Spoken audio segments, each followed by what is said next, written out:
povím. Já vím, že je to ňam, ale prostě ještě to není hotový. Teď jste dojedli kýbl polívky, nemůžete mít hlavu, že přestaň.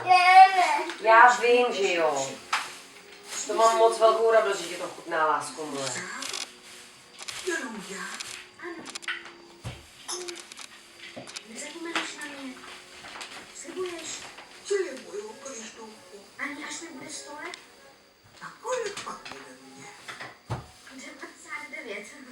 Hlupáčku. Hele, jak se to ty, hele, jak se to tý mámě povedlo, hele. Tyhle, to je dobrý nápad, já udělám uhly místo, lásko, já udělám uhly místo z klasických piškotů a to, z těch oříškových dukátků. Mají podobnou chuť jako piškoty. To vypadá, má to podobnou konzistenci. Dám do toho normálně rum, to se nemusíš bát. Přichází. Vaječný koněk dám taky trošku jinak. Ale počkej ty ňamy. Máma musí rozepřít bílý těsto, kde je to?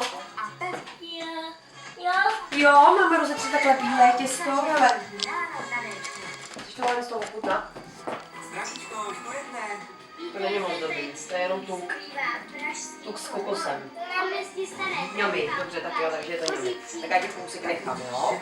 Stála za to. Počkej, oni říkali, že to máš. Není nutno, aby bylo přímo veselo. Ale hlavně ve smíchy si to. Na to šaby se brečelo.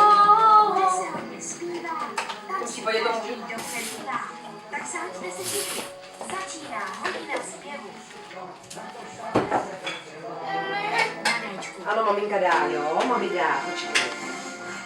No jsem právě včera, že ty vole, moje nejvyklejší